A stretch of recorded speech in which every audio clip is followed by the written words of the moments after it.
is an altitude of 21,000 feet. It's taken by a civilian pilot. The object potentially is anywhere between 600 to 1,000 feet. I cannot vouch for the veracity of this photograph. And I just received permission today to share this with you. Every special access program has a counterintelligence officer. That's their job. You know, it's their job. There's a source of forged documents right there. Go back through the UFO history and you'll see fingers pointing to others. Guess what? Congress has no idea that this is happening on a regular basis. That's a problem. Okay, we are here with Chupacabra. How are you doing, sir? What's up? Doing good. What up? We got this as our background for today. It might be a little too strong, but we're going to run with it. It's very militant. It is the vibe. Yep. All our assets are gone, so we're just running with it. Let's shout out the chat really quick. Who is here? Sarzar is here. Does a red panda call up? Okay. Blue Jasmine, what's up? Jeff Birchfield, he is shaking his own credibility on purpose to sow doubt. If the leader can't be trusted, who can? It's a nuanced and opaque. But he's for sure not making mistakes on purpose. But he's okay, not me. JK Philly fan, so we need metadata from that image. Can he prove a pilot took it? I don't think he can. James Craig, this is going to be a good one. Yeah, it is. This is like right up our alley, right? Too, but like an Elizondo blunder, dude. Just in time, bro. It's crazy. James Craig, photo location was geolocated in southeast Colorado, more than 300 miles from Four Corners. Huh. Weird. Psionic the Hedgehog, been waiting a long time for the disclosure LARP to be exposed. They truly are using us to destroy ourselves and leave only their narrative, one that protects contractors and DOE assets. Yep. Forest Blue, I don't even know why this is relevant anymore. There is nothing to gain from the dude. He's what's so funny to me. He's been trained to mislead, misinform, and straight up BS. Yep. Jacob Anderson, Lou is a psyop. Jackson, a good soldier. UFO research playlist. Thought I'd be late, but now I have time to roll a joint and spark up. Nice. Yeah, I know. It takes forever to prepare these, even the ones that you think are going to be easy. Sunny Sandu. Can't wait. Thanks for the updates. Armad, Heather. Hello. Power of One, the third time for his team. First one was with Chris Mellon releasing the public. Yeah, that balloon right at the bat. Skywalker OC says he's now the resistance panda. Coin Exchange says gets the fire extinguisher just in case. Moonbiz says get your pitchforks ready. Smigbish, what's going on? And yeah, I got a few more, but we got Hey Ocean here, the only news I watch. Estimate of the situation. Show me the cornfield metadata. True. Mac Mazda, I'm going to show a pizza next week and claim it's a UFO. We're pretty much there. So, Tupa, any general thoughts? And I guess for the people who might not know, Lou went before Congress and showed a debunked photo. That was clearly debunked. And even in my little meme there, like, it's all over the news. It's going mainstream. I haven't seen Lou go this mainstream, like, ever. What are your general thoughts before we dive into it? Really embarrassing. I mean, I like how Richard Dolan put it. I thought that's going to be a really good clip to go over. It just there's a 1-2 punch element to this too, which was not just that he, kind of embarrassed himself. It's also that people of note have come out since then, was Kelly Chase right before then or after then? Because I feel like it was right before. I think it was right before, but then she did more right after, and then also Alejandro Rojas, which we know we're going to cover. His was after that. I think it gave people like Rojas a little push to come out and say some stuff they know. Absolutely. And, it kind of reminds me of like that vibe we were kind of on last year, which is like, dude, the more exposure this guy gets, the more these stories are going to have value to content creators. Right. And that's exactly what's going on. But almost like Lou's like serving up some stuff on a silver platter I didn't think would happen. So wild. A lot of things happening. It's like the eschaton of Lou right now. Yeah, and real quick, because I didn't really have anything. Let's watch this real quick. Richard Dolan, let's see. The consensus out there is that this is a standard irrigation pit. I mean, this has been mercilessly ridiculed and mocked online. And, you really do have to acknowledge here. I mean, yes, Lou did state, He cannot vouch for the veracity of the photograph. He didn't take it. It says not vetted.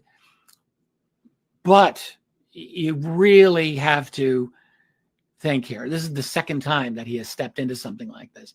This happened about less than a year ago, with another photograph that 6 months ago, dude. Shown not to be an actual UFO. So,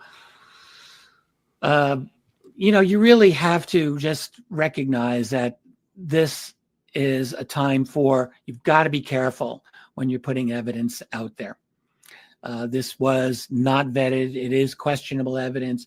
And clearly the skeptics are going to jump all over it. You've got Representatives Luna and Burleson. They're staking political capital on this briefing, which included very significant claims about, recovered non-terrestrial craft, NORAD detection capabilities. We'll get to that. So this distraction, that's really what this looks like it could be, is very likely to overshadow testimonies from other witnesses who are describing important encounters. Tim Gallaudet's one of them, the Admiral. He described some very well-documented Navy encounters. And so I think, this mistake is going to create exactly the ammunition that skeptics want, which is instead of where the focus should be, which is on the very substantial sensor data, multiple military witnesses, all the scientific analyses presented by other panelists. They're going to jump on this and dismiss the whole thing. The UAP disclosure movement cannot afford basic errors when you're fighting decades of institutional resistance. I guess I'll just leave that there. Well said. Boom. Well And he's said, play Richard. ball. You know what I mean? I like Dolan, but there comes a point where you're like, everyone's kind of like, either play ball or not. And I'd say he's play ball. You know what I mean? What do you think? Like, for him to say this is one thing, you know what I mean? He definitely loves being able to talk to Lou and all that, you know what I mean? Yeah, but I mean, he professionally roasted Lou just now. And this is the problem. It's not just, Lou's not just nobody. He claims, and so have all of his, peers, most of them, that he was the director of the Pentagon's UFO hunting program. Now, you don't get to be, we would all like to believe that position would come with some status and some credentials and credibility, and that things like this just simply would not happen with someone who ran the Pentagon's UFO hunting. So there's a reason why it's overshadowing it. It's not just because a goofy photo was shown during this otherwise stellar, presentation. The issue here is that the guy who everyone there vouched for, Burleson, Burchett, Luna, everyone there, right? He's there and he makes a blunder like this, and it's the second one in 6 or 7 months. Whew. And thank God none of them are in the pictures of it, right? Imagine if Luna was in the background of every one of those photos on everything. Game over, bro. I wonder if that's why she left. Remember, she left? She left mid-Eric Davis after he said all this stuff about things. Maybe that's why. She was like, ooh, I got to go.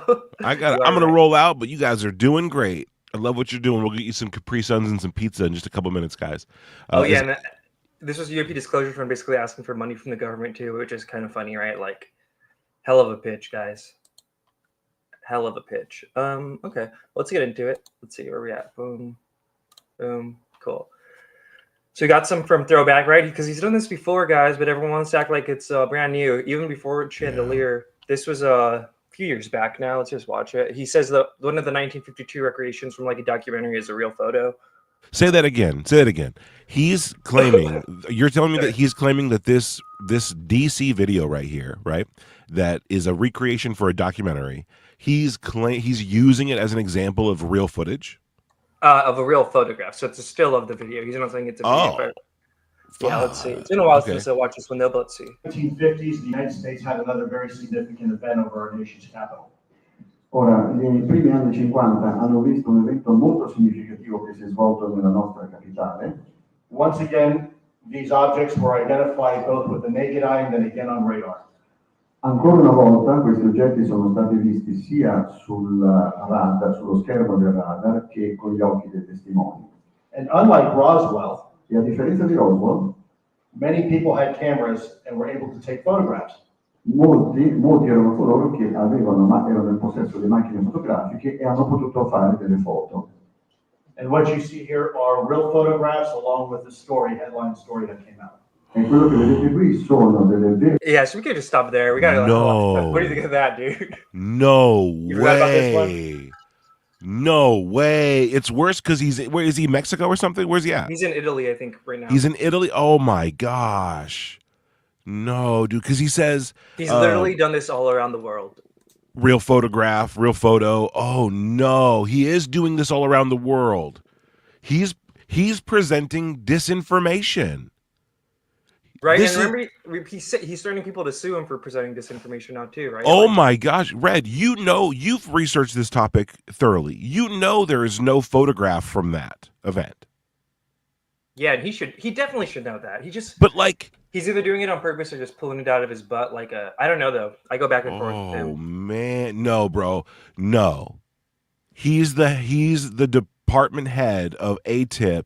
He knows there are no photographs of that event. He says here clearly that's a real photograph, and he says this the same thing happened for like Roswell, but the only difference is that people had cameras, lots of people. Let's run it back. What the heck? Molti erano coloro che erano in possesso di macchine fotografiche e hanno potuto fare delle foto. And what you see here are real photographs along with the story, headline story that came out. E quello che vedete. You might have to go back further. Let's do it one more time. Okay. Once again, these objects were identified both with the naked eye and then again on radar. Ancora una volta questi oggetti sono stati visti sia sullo schermo del radar che con gli occhi dei testimoni. And unlike Roswell, E a differenza di Roswell, many people had cameras and were able to take photographs. molti erano coloro che erano in possesso di macchine fotografiche e hanno potuto fare delle foto. And what you see here are real photographs along with the story, headline story that came out. No, buddy. Mm-hmm. See, he before dropping the lie that's a real photograph, he greases the wheels. He clears the field, right? He comes in and he's like, "Oh, before Roswell, this is after Roswell, right? So lots of people had cameras and they were able to take photographs. That's one of them." Like, dude, no, it's not. Like, no, it's not. You know where this is from. Like, because you'd think that he'd have a file. This is my, tell me if I'm wrong here. When I hear that Lou is the department head or even involved, right, with something called ATIP, I imagine that they got at least one filing cabinet. You know what I'm saying? Or like a computer database where they got like all the best of the best, and they're not worried about these fakes. He writes about it in his book too, that like all the research he did, and it's like part of his whole like coming to like, whoa, this is real, like going through all the files and stuff. Red, this is looking more and more like the sandbags 40-year-old virgin situation, dude. It's looking more and more like he doesn't know what he's talking about. And that's a great point too. And you're referencing that 4-year-old virgin thing that comes up when he's asked about why he didn't take photos of the orbs in his house. This is a guy who had for 5 years glowing orbs going around his entire house, right? That's what he said in his book on interviews. Didn't take one photo, but yet he's presented like 3 fake photos. Isn't that just kind of a funny dichotomy? Like, I don't know. Maybe it's such a stark contrast with one another that they're almost impossible to to like rectify. Do you know what I'm saying? It's impossible to come up with a reason for this. I can't believe he said, because I feel like first year ufologists would go through all the best of the best photographs, right? And they would also go through the events, and they would know like UFOs over DC. That would be the most famous UFO photograph of all time, period, right? We have McMinnville and these other things, but if there was multiple photographs of these craft over DC, exactly, dude, it would be like the talk of the town. Like everyone, what the heck? You know what I mean? Like in 1952. But everything that we've ever seen, we know is a recreation, and that's a colored still from a video. It's just so obviously not taken in 1952, right? Because nighttime, the cameras couldn't do that. And it's like people call us a-holes, right, for being like, oh, why are you cyberbullying Lou, right? But it's like maybe had these warnings been heeded, right? Like this was just at a thing a few years ago. Now we're about to watch the one on the tour, but like now we're literally doing this in front of Congress and all over the international media. You know what I mean? Oh, How like the trajectory here is bad, right? You're right. It goes from this little conversation in Italy to a book to a speaking tour after the book to Congress, and then now to this most recent thing. Wow. He failed up. He failed upwards. Do you know what I'm saying? It's such a weird thing. You ready for the classic, dude? Let it ride. Real photo. Let me tell you a little bit about this. And then we're going to open this up for some discussion. It's literally his hairline We're right having there. pilots, military pilots, and civilian pilots in Eastern Europe and in the Middle East report what unimaginably seemed impossible. They described it as literally the mothership, looking like the mothership from Close Encounters of the Third Kind. Now, if any of you ever seen that movie, remember the very end, this huge mini city floating in the sky and turns upside down. Looks. Guess what we caught in Romania in 2020? Don't you love the cell? He's so good at it. That.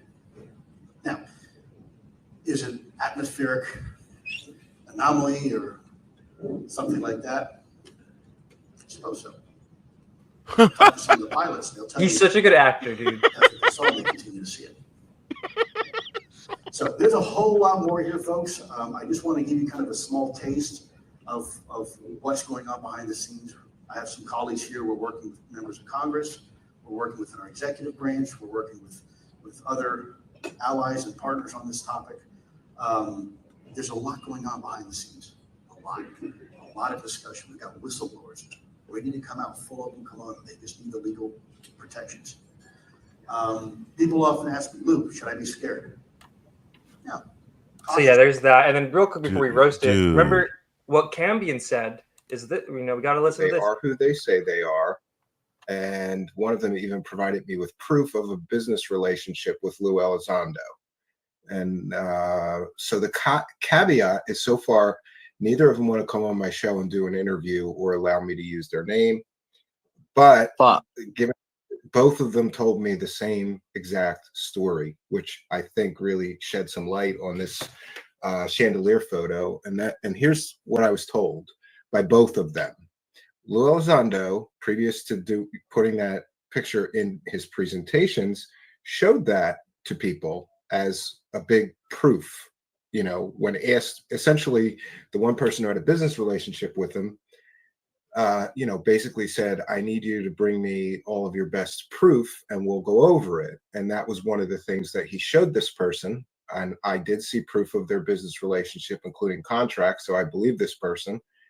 And anyway, they said that Lou Elizondo showed them the photo and then said, this was taken at the American Embassy and it's been declassified. And the person was kind of confused, like, well, if this was taken at the embassy, that's got to be classified or something, or is it legal for you to show this to me or share this? And Lou Elizondo said it's declassified because there's not a problem with sources and methods, because this was taken from a surveillance camera right outside the embassy. And then additionally, Lou Elizondo told both these people that he interviewed the pilots and this is what they saw. So Wow. If these two people are accurate, and I truly believe that they are. So two separate people who he told he interviewed the pilots, because point being, there were no pilots, right? And we'll just go back to this so we have it on the still. But what do you got to say about this moment in time, Tupa? Any thoughts? Now, on a live speaking show tour, by the way, which was, I don't know anyone who's done that in ufology where they're like, I'm on tour. But Lou did it. He showed this photo that was like easily debunked within probably like 30 minutes of it going public or something. People were able to find exactly where this was from. And it was like a chandelier reflection. And he had to even come out and like apologize. And he actually, what's funny with this one, and it's still kind of open-ended, he left the idea that he was set up for this, Tupa. Do you remember that? I don't have it pulled up, but yeah. In his whole thing, he was like, I might have been set up from the inside to discredit me. But it's like, there's no pilots. And even in his, he's lying in his apology for this one. I should have pulled it, but we have more stuff to go over. What do you want to say about this moment in time, which was only like 6 months ago? You know what?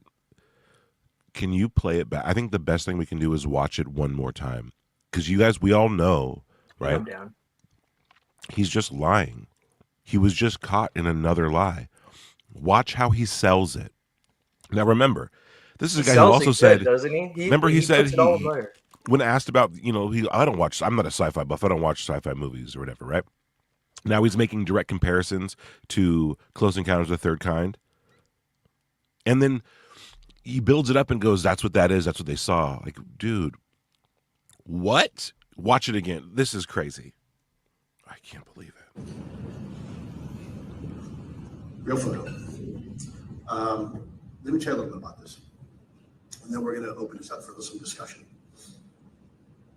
We were having pilots, military pilots and civilian pilots in Eastern Europe and in the Middle East report what unimaginably seemed impossible. They described it as literally the mothership, looking like the mothership from Close Encounters of the Third Kind. Now, if Pause you've it. ever seen that movie, remember at the very end, this huge. He starts with pilots, right? There's these pilots that are they're reporting the mothership, literally the mothership from Close Encounters of the Third Kind. There's no pilots. They're right? fake people. They're fake people. There's no this is a preamble. He interviewed them. All this is him trying to fluff up this photograph.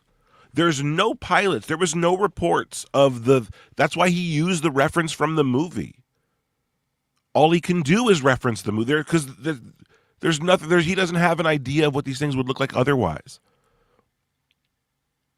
Oh my God, dude.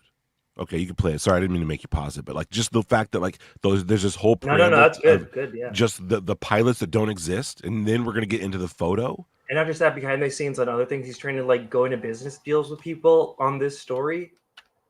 Like, bro, it's so scammy, dude. Mini city floating in the sky and turns upside down. Looks. Guess what we caught in Romania in 2022? By the way, the U.S. Embassy. That. Now, is it atmospheric anomaly or something like that? I suppose so. Okay, Talk to some of the pilots. They'll tell you. You got the gist on that one? The undersell, dude. The undersell. Hey, man, is it just atmospheric? Which it's not atmospheric, right? It's a reflection of the light behind the photographer, right? And embassy. It's not the embassy. It's an apartment building. We know that because Mick West found the exact building that the photo and the door the photo was taken from. It's not the embassy. It's not even in the direction of the embassy.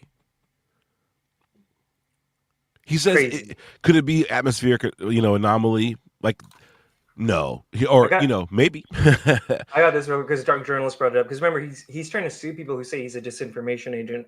We're gonna do one on my backup channel where we go through this with Arthur because this happened while I was in exile and it was amazing. But basically, Lou Elizondo tried to sue our friend Arthur, who's been on this channel. Let's just watch it. Now what they're doing is very interesting because I think I mentioned this last week where they have Elizondo going after these different and sometimes very small Twitter accounts who are calling him out and saying, aha, that's defamation. And here's this weirdo lawyer who's going to do something about it. Well, it's not defamation. He's a public figure. He's lied in public multiple times. And if anyone needs that information, I'm happy to provide it with them. How about when he said a chandalier was a multifaceted mothership and that the crew of the group that had taken the picture had talked with them and he had debriefed them. Real photo. Let me tell you a little bit about this. And then we're going to open this up for this. We're going to dip as many times. We're having pilots, military pilots and civilian pilots in Eastern Europe and in the Middle East report what unimaginably seemed impossible. They described it as literally the mothership, looking like the mothership from Close Encounters of the Third Kind. Now, if any of you ever seen them, when it turned out to be the reflection of a picture and was completely debunked and came from some Facebook group. All right. So that's the kind of intel that this guy is putting out there. It's really low level intel, and they think they can get away with it. And but I do think it's dangerous that one of the things that they've adopted is to take some of the rhetoric from this show and put it in the mouth of Elizondo. So I'm looking into the best way to call this information out. I think that fundamentally what you're looking at is a counterintelligence hijacking of the congressional inquiries, counterintelligence hijacking of entertainment forums and all the rest of it by this CIA UFO file group. And remember, that's the false disclosure.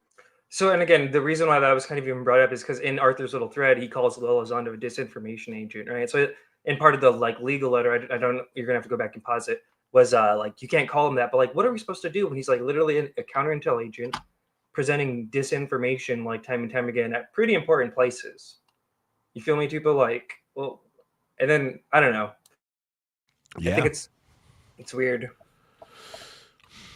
Let me see. I can't believe the real photo thing is even more embarrassing now. I didn't think he could top that. After doing that, you wouldn't think he would go 10 feet near a thing like this again. They are. And the way he got out of it, are you going to get to how he slipped out of it? Turned it into a teaching lesson for the community again? Oh, this new one? Yeah. No, the old one too. No, wait, what did he do? Remind us. Remember, he was hey, crowdsourcing works. That's what we're learning from this. You know what I mean? You guys the community stepped in and we got to the bottom of this, and that's what this is all about, collaboration. And he's and I was given this photograph early. I had a government guy give it to me, and a guy I trusted. He's I'm gonna have to maybe vet that guy better. It's what, dude? What? You just got this photograph recently from a guy. It was taken in 2022, apparently. You didn't even look at it. I couldn't, dude. He threw out every excuse, and then except for taking blame. Remember, it was always somebody else's fault. It was the government guy who gave it to him's fault. It was the community's fault. Mind you, there's no government guy. We should. I mean, we did a whole stream about it. I'll link it too for sure. But yeah, it was crazy how many lies are piled onto these. But then we got another lie. So now we're getting into this week finally. Before even this one, what happened with? Real quick, let's just read it. So they were supposed to have this meeting, right? Classified SCIF briefing, right? It was all this big old deal hype. Lou says, folks, unfortunately, our friends in the House of Representatives had to postpone one of the classified meetings until later this month. I didn't realize there's a little bit of a typo there. We all make typos, though, no worries. This last minute, literally, schedule change was due to some non-related House matters concerning budgets, not UAP. As such, we're still on track for discussions on the Senate side later this week and on other important matters. We'll continue to keep you all posted with new developments. This week should be interesting and informative, so stay tuned. Right, so we get word that from Lou, the meeting's canceled literally because of non-related House matters, right? And then we hear from Luna later that day, which is this. I'm sorry, Barry. Today's SCIF briefing. So Grush cannot.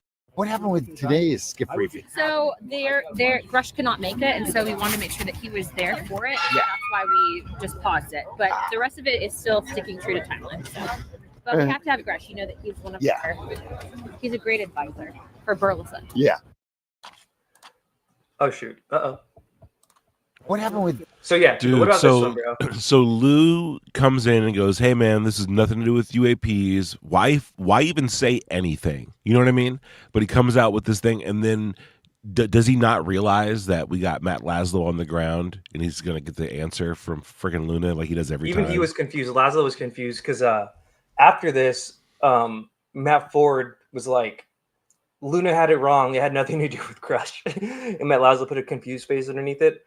Because, yeah, it's weird mixed messaging. And honestly, we should maybe do a stream at some point about this, but Grush has kind of done this a few times, right? Like holding people up, supposed to have a meeting with Arrow, not showing up, no showing, I guess. And you know what, dude, he's currently in DC for 2 months working for Burleson, and he wasn't at this, and he wasn't at the UPDF thing. Dude, it's I think literally, what's going on with him, bro? He's working with or for Burleson right now. He's literally being paid with taxpayer funds, living in DC as we speak, and he didn't show up to anything this week. Well, either his intuition is amazing, or he was never meant to show up, and they just put him on the docket and were trying to pressure him into going. I get the feeling, dude, that Grush wants nothing to do with Elizondo, and I've gotten that for an entire year or more, because Grush has never mentioned him You know what I mean? Like, especially in the way that Elizondo mentions Grush. It feels much more that Elizondo needs Grush than the other way around. And Grush is laying low and not trying to be in the spotlight and kicking back and then doing shit, behind the scenes. That makes sense. Cool. You know what I mean? He came out with a splash. You don't want to be like over criticized. You don't want all your stuff under scrutiny. And they went after him. I mean, he went as far as to sue the sheriff's department that leaked his information out to whoever he leaked it to, right? I mean, he cares about his image. He cares about what happened to him as far as getting doxxed, right? He doesn't want that shit to go down again. He's playing it cool. But Elizondo, not so much. I think that Hal Puthoff and the rest of the UAP disclosure movement, they need Elizondo in there because Grush isn't doing it, and these other people aren't doing it. They need Elizondo in there to like spearhead this stuff. And maybe all this is the work of Elizondo's need to be that guy. I don't know, but he's that guy right now, and he's floundering. He is kind of floundering. RIP. Okay, where are we gonna go? I think that I moved a little bit of stuff around. We're just gonna go right into it next. I think it should. The people who are like really no. I just received. All right, so here's when it actually happened. This is the moment. All right, we're gonna do the moment first, and then we're gonna do all the Kelly Chase stuff in like one little block. Even though it happened kind of before. So let's just watch the moment, right? Why not? I just received permission today to share this with you. It is a lenticular object, and when you look at the shadow being cast, it is significantly large. This is an altitude of 21,000 feet. Taken by a civilian pilot. Now, why is this important? I'll pass this around. I'll open the copy for you. Kirk, when you're finished as well, please pass it on down to them. This is taken from a civilian pilot, right? Not a FLIR system, not an infrared system, but an average person with an average camera at 21,000 feet. And the object potentially is anywhere between 600 to 1,000 feet in diameter. It's a lenticular object, and it is silver. Now, I cannot vouch for the veracity of this photograph. I didn't take it. But this is an example of one of many, many, many incidents involving commercial and private pilots. And guess what? They don't know where to report it. Guess what? Congress has no idea that this is happening. All right, Chief. Any thoughts? Should we do a play-by-play of it, or what are you thinking? Any right off the bat? Yeah, the build up again is insane, right? It's insane. I just received permission that I can share this. Yeah, let's do a play-by-play because every part of it, I'm like, why are you doing this? Received permission today to share this with you. So just received permission. Mind you, the chandelier photo got him like also kind of some really bad PR. Like first time the Daily Mail ever kind of came out against Lou on anything, and like you'd think he would like. I would be on edge if I was him to show anything that I got the day of. You know what I mean? Like I would, especially somewhere like here in front of Congress. I would have printed it out on a big ass board, to be honest. I mean, this is a weird thing to have just a loose leaf piece of paper and then passing it around like you're in a classroom seems strange. But this idea of I just received permission today. How many last minute, things has Lou been a part of? Where right before the camera show, hey man, just now, stop the presses, right? This totally, I couldn't vet it because it just came through, all right? No, I can't stand by this, but it's just some and it's all whole this group bullshit. does. So it's that thing again, right? I just received permission. The claims that this is a civilian pilot, I'm not buying it. I'm not buying it. Yeah, like you said, right? Because it turned out to be an irrigation circle or whatever. Any pilot flying, like, it's not like a pilot is stuck in one moment in time where they see something, like they're constantly moving, and they would see the perspective on the ground, right, as they flew away and stuff, and know that it's after 5 seconds. Whatever direction the pilot's flying when he took this photograph, 5 seconds later, the perspective would be so different, and then it would reveal itself to be just irrigation circles.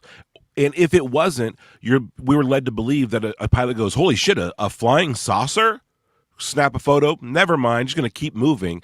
It's a civilian pilot. Why couldn't he have banked to the object or at least taken another photograph? It is insane, right? That he couldn't.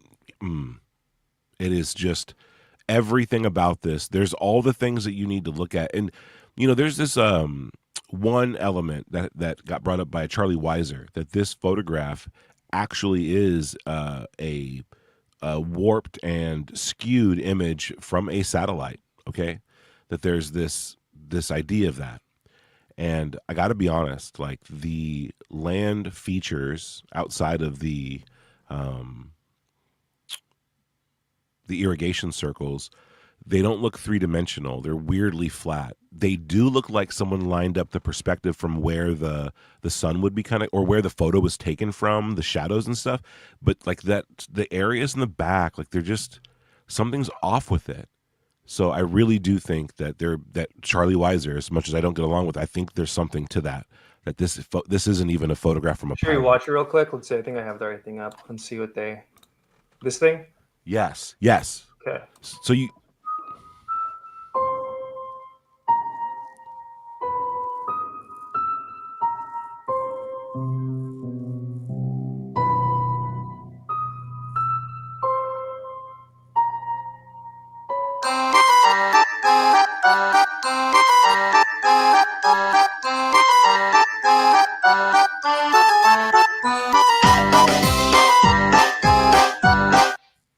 Hate that music. The memes in this community are so schizo. I love it. They're just ridiculous. It looks like something from WordPress, or you know what I mean, from like PowerPoint that was put on there.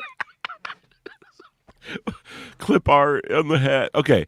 Either way, that's a compelling situation, and I really think that if looking at the land masses, or the land features, something is not right with this image, and I do think that there's reason to cast doubt on this being provided to him by a pilot at all, 100%.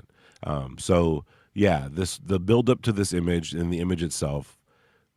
I mean, remember we were live in a space, and I was like looking at it, and I go, no, I'll bet my reputation on it now, because the shadows and the two things, the object or the object so-called shadow, never cross over the roads that are right there. Like the odds of a pilot seeing it and then taking the photograph right at the right time, to where even the object doesn't overlap its own shadow. Like, this is just 101. You know what I mean? We're not paid. We were never paid by the government to analyze photos. And I don't have any kind of forensic photography or forensic analyst like degree of any kind of background. This is just simple logic. So he had this in his hands. He had it long enough to print out. Isn't that weird? Like, he printed out multiple copies. That's strange. Oh, and I forgot too that his lawyer threatened to sue me over this, over calling him. I'm not even calling him. Look at, let's see. So there's this post from Greer, right, where that I clipped, obviously, where he says lose the counterintel agent, and then let's just watch it real quick. So I briefly had a quick chat with Don Jr. at a meeting, and he had been taken in by a known counterintelligence person named Elizondo, who is someone working to intercept these whistleblowers and then turn. You seem to be a big fan of his. It's what I hear. No, Elizondo is a paid disinformation person. And how convinced are you of that? 100%. I have an email from the top guy at the CIA who was there when Ronald Reagan wanted to know about this when he was running for governor, who was a very young postdoc, and he immediately wrote and said this is what he's doing. Now, recently, Mr. Elizondo has started saying more correct information. Initially, he said, all of these objects out here, we don't know what they are or how they fly. Now he's admitting we have. I should have pulled more too, because he was recently on his stream too. Like, this has been a thing on a few of Lou's streams lately, where this whole like notion, you know what it is too, but it's because we play that clip all the time. I'm a counterintel, counterinsurgency guy. And, like, everyone plays it all the time, right? Like, he gets really triggered about that, I think, and he's starting to sue people over being called a disinformation agent like multiple times. And it's just kind of weird in context of all this stuff, right? Like, well, it is weird. Well, hold on. Bring that up one more time, if you could zoom in on that video again, because I just think it's interesting. Like, what Todd McMurtry is doing here is clear intimidation, which I think is unethical, but that's TBD, right? We'll figure that out later. Republication of a defamatory statement. Okay, let's ask ourselves one question, right? Did Todd McMurtry send Patrick Bet David a DM saying you're defaming my client? Because Good this is question. because I would doubt that he did. I would love, I mean, I've never looked into it, but he's basically intimidating you for I don't know, the republication of the statement. But did he did he threaten Stephen Greer, and did he threaten Patrick Bet-David for making it public in the first place? This is crazy. Like, I don't think he did. So why would he attack you? Why would he threaten and intimidate you? Why would he intimidate This is already Arthur? when my channel was off. And Arthur, yeah, Arthur, like, you know, we're not big names in this, like Greer is, you know? This is, yeah, dude. This is an odd thing to do, especially just considering that the clip is from a more popular, much more public, you know what I mean? Like, source. I And would also send this. I considering would that send this to Patrick Bet-David. I'd be like, "Yo, bro, what the? If you want to know if Stephen Greer is lying to you here, look at what Elizondo's lawyer's that's a good doing." point. You Yeah, know? and it's and then even extra with the context of that, he said his job is counterintelligence and whatnot, and more what we're talking about today, he's presented fake information multiple times before, right? Like really important times too. Crazy. All right, let's go back over here. Let me see. I'm gonna play my little meme again, just so we could look at all the news coverage in it. This is one Oh of those yeah. memes, people, where like you think it's gonna be short, but like the timing it has to be so succinct that it like actually takes a long time to make. So we're gonna enjoy it. 21,000 feet. Taken by a civilian pilot. The object potentially is anywhere between 600 to 1,000 feet. I cannot vouch for the veracity of this photograph. And I just received permission today to share this with you. Every special access program has a counterintelligence officer. Lukatsky, dude. That's their Classic. job. You know, it's their job. There's a source of forged documents right there. Go back through the UFO history, and you'll see fingers pointing to others. Guess what? Congress has no. All right, so I didn't tell you before because I want to do a little bit of a game, a little test. How many Ooh. articles do you think were in there that you just looked at? 8. No, it was about 20. Holy fuck. And that was only within 24 hours. There's probably more now. Yes. Oh no. Hey, who walked in front of the? I know. I saw that too. I was like, we should re-meme that and add someone's face to it. Well, I want to. Can you try to pause it on the? You don't have to, but I'm curious about who walked in front of him at that time. It's an interesting thing. Wait, no, where's it at? Okay, we're just gonna play it again. Let's see. Why not, dude? You worked hard on this.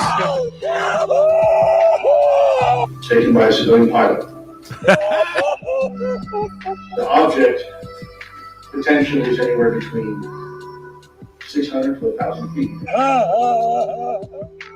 I cannot vouch for the. It's Jordan Flowers.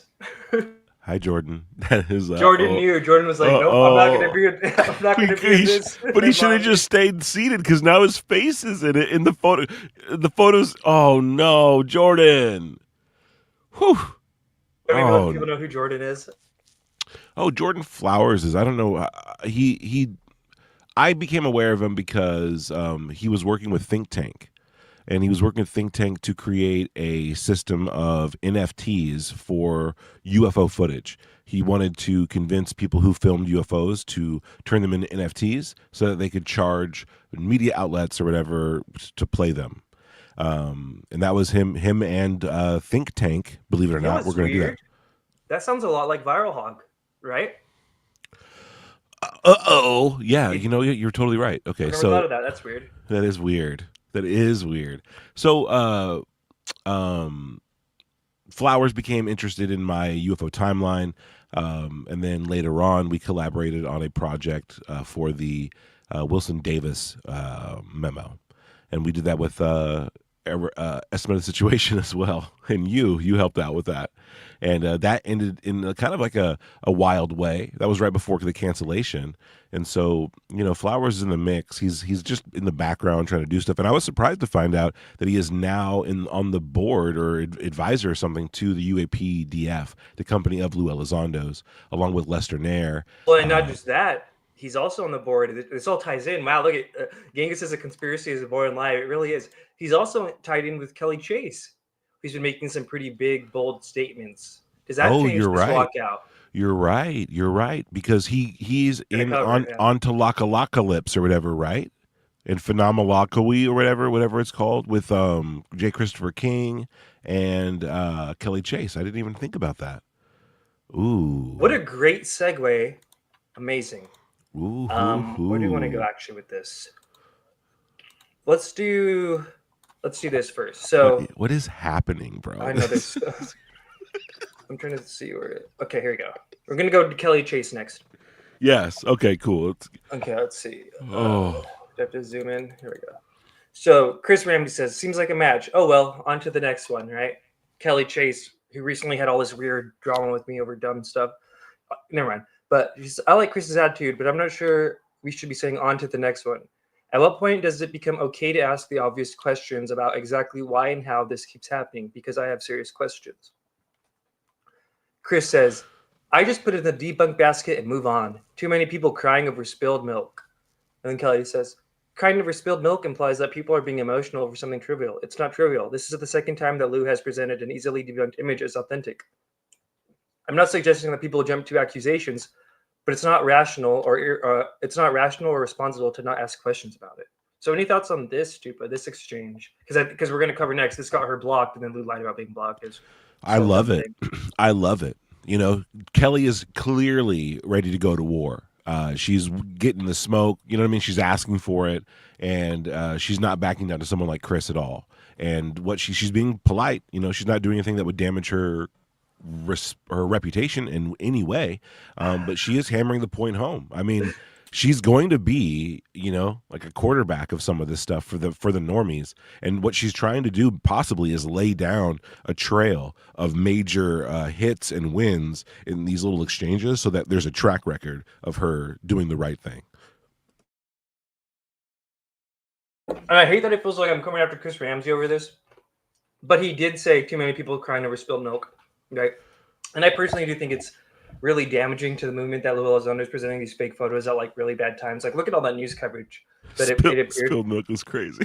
And I'm not trying to like knock him or anything, but like, I never did the math until this.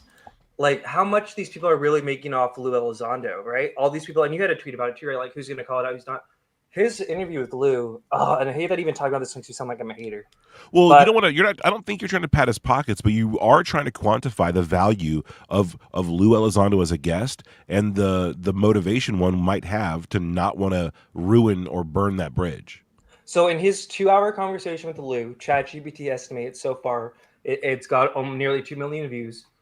His channel size is good. He's a great content creator on his own. His other channel is amazing, right? It's not like everybody who interviews Lou gets that many views. Like, it's edited well, He's clearly partnered with YouTube as well, right? Yeah, doing all the good stuff. But he made roughly $5,000 to $20,000 on advertising alone, not referencing any kind of inside adverts on that. And he has another interview with Lou, and I think Bob Lazar and Jadakiss or something like. Who were they hanging out with the other day?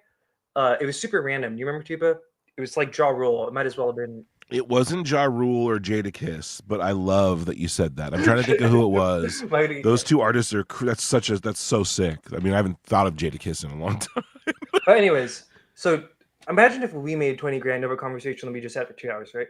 So he already did that, and he has another one coming up. So like, it makes sense why, like, I'm just saying, like, this is how it's played. This is how the game is played. You know what I mean? This is how big names don't think that's a big issue. You know what I mean? I don't think it's disrespectful to call this out. I actually think that it's important that you, and I don't even think you're calling anyone out. I think what you're doing is you're laying down, you're making a case for how Lou could be protected from people who even are meaning well and are trying not to, you know, burn a bridge. Like, the motivation's high. It's not just you don't want to burn a bridge because he's a good guy. You know what I mean? It's not just that you don't want to burn a bridge because you believe him. It might be that he is willing to come on your show, and every time he does, you can get a new Tesla. That's all I'm saying. You know what I'm saying? Like, there's something going on there that can't be forgotten. That part of it can't be shelved and pretended it's not there. It's almost a disservice to act as if it doesn't exist. It's definitely there, and it might as well. We could find out. We could very well find out that Lou's been weaponizing or utilizing that as a way to protect himself. The fact that he's a cash cow. Yeah, and it's like, We'll actually riff for a little bit more because I have to look for something real quick. Sorry. Well, like he's protected from hard questions. He's protected from hard questions. And as much as I do enjoy my friends and my peers being successful, and I do, like, there's an issue when you take into account something like what Alejandro Rojas said, which is that Lou has been taking part in these cyberbullying campaigns with sock puppet accounts and stuff, right? And stuff we've talked about already before too, of just like that's something factoring in the hate group stuff. It's like, yeah, dude, absolutely. And this is like the earlier stuff that was just kind of awful, and the idea that you could go, you could like engage with the UFO community, and then interview a man who is pretty much like known for leading these weirdo harassment campaigns and cults. It's like, dude, if he's even tertiarily involved in it, so much so that there are a handful, there are a couple different people who've brought this up to him. One of them being, what's his name, dude? Not Dan Zetterstrom, but the other one, the guy I like, the UK guy. Vinny asked him, remember, he's like, dude, what about all this harassment stuff that people are doing in your name? And he's like, oh, no. So Vinny at least asked him, but to pretend he's not doing it and then to go engage with the UFO community who is being preyed upon, attacked, bullied, cyberstalked by an intel agent, or at least people encouraged by an intel agent, then like, I don't know, dude. It's kind of like your people who aren't asking him these questions but are getting the access from it are like winning while the rest of the community is being preyed upon. And that's where it's like, because you should at least say something, right? Like you should at least bring it up once, or do some investigation into it. Right? Like you get cut off from that whole network. So like that's a big amount of money to get cut if you get cut off from that whole network. You know what I mean? Like how much potential revenue are you missing out on? You know what I mean? Like up maybe hundreds of thousands of dollars at that point. I think so. I think if you go long term, easily 100,000, and if you think that you could take your thing to the next level, millions. I mean, honestly, at some point, Jesse Michael's going to be making $1 million, right? At some point, if not already, that channel's going to blow up. His access, the things that he's doing, it's going to become like a network television show or something, bro. At some point. Now, the same thing could be going on with Chris Ramsay's show, Area 52. Could easily be something similar to that, and they could be seeing big dollar signs. So getting access to Skinwalker Ranch, Gary Nolan, Christopher Mellon, Jeremy Corbell, having that access, being in that circle kind of solidifies you to be making big money. And the problem is that those guys seem to know it, and that's a power structure built by money, not by truth, right? That's a pyramid built by envy and greed, not by truth and honesty. Not that everything obviously is going to be truth and honest, but when we're looking for truth specifically, right? I mean, we're looking for in this field, right? Yeah. When we're doing that specifically, it's kind of a big deal when they're suddenly giving it certain things a free pass. They're being selective. So, I don't know. I hope that people notice that this isn't just some thing. I hope that and again, I hate that it sounds like I'm hating on Chris. It's honestly, if anything, it's more of like a, hey bro, just letting you know, like, this is kind of how it looks. You know what I mean? If it's, you know what I mean? So sometimes people not even realize it all, but I think, to be honest, a lot of people were able to turn this off, right? And if you and I are the ones kind of screaming the loudest about it, and people can easily slip into DMs and go, Tupa and Red are actually really bad dudes, and then they can prevent anyone from listening to us for a long time. And in fact, we know that. We've come across that exact scenario. So they can't do that with Alejandro Rojas, right? They can't say Alejandro Rojas is some thug.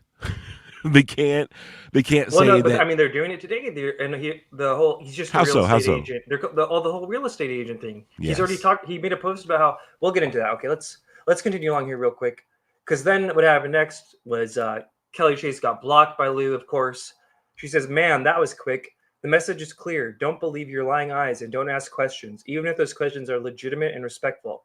My only regret is not speaking up sooner. And that's a regret I will never have, by the way. And I don't think people will either. Maybe a little bit. But so, yeah, Well- a little, yeah, okay, continue. What are Well, your thoughts on this? this is really great. this is great, and she hasn't taken this down yet. I don't think she believes Lou for one damn second that he didn't, you know. And I'm sure you have that response too, which is great. Another lie, but yeah, the fact that she published this, you know, that is a big deal. She's going to war, dude. She's got the DMs ready. I bet you she has, you know. Yeah, and onto that, here's what, Bruce Fenton, friend of the show, going to get him on soon. Well, I'm sure we could understand that sense of regret. Perhaps it was better for everyone that you spent more time interacting with these USP disclosure influencers and observing the workings and behavior. Your voice now carries more value when you speak out on this problematic disclosure activism topic. For whatever it's worth, you certainly have my appreciation and support in this transparency drive. And she says, I've barely begun. Oh, shit.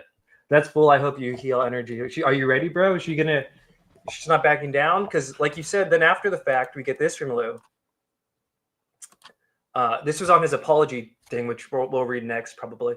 But somebody says, well, I'm sure UFO Rabbit Hole didn't pester you. She's pretty polite. Can you explain why you've blocked her? It's not a good look, brother. Lou, very strange. I did not block anyone today. But when I checked her account, was blocked. Hopefully my account isn't hacked. She is unblocked. What is this a lie? Was he hacked, bro? How did she get blocked from his account? Well, he was mad. Either that or he shares ownership of this account with somebody else, right? Someone maybe more petty than him, right? I don't know. I mean, that's what it would imply. Either he was hacked or he doesn't always have control of his account or someone else has access or he's straight up he's lying. throwing that person under the bus too, right? Let's just cut the bullet. If Jennifer hacked him or Jennifer blocked him, like he's throwing her under the bus here in a way, right?